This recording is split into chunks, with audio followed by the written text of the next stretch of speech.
Hello guys, good morning, good afternoon, good evening. Kung saang sulok man kayo sa mundong ito, hello po. Ito na po yung order ko sa TikTok. Dumating na po, mag-unboxing po tayo. Multi-sizes Asian snacks with savory variety box. May ramen po nakalagay doon sa ano ba yun, pag-order ka.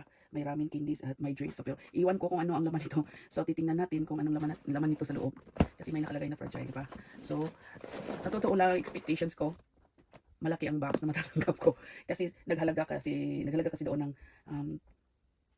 it was $32 and they put it on sale na $28, so nagkahalaga na ng $28 kasi nagsi-sale sila.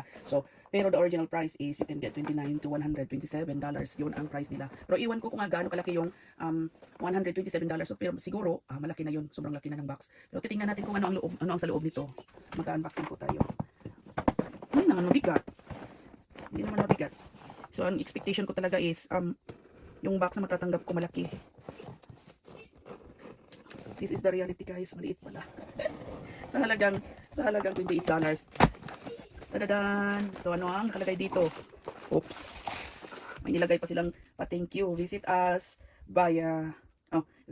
dayasnacksus.com. Meron din silang Instagram, dayasnacks.instagram. Sa TikTok naman, dayasnackus. May 15% off coupon po sila or coupon, ano daw mag-pronounce kayo dyan. May 15% discount po sila. So ang nakalagay dito, may nakalagay dito ang Doritos late night, iba-ibang flavor to. Hindi ko pa na-try to, diba? At may nakalagay silang Milo na cookie, parang Oreo guys. Ito may pie sila, may pie nakalagay. Exciting guys. Parang masarap ito. Itong ano ba to, strawberry na tart. Ang dami pala, kahit na maliit, ang dami pala. May umay na, ano ba yun,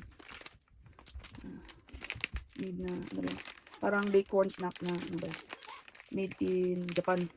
Lahat ba to made in Japan? Tingnan natin ha. Tapos ito, ang dami pala.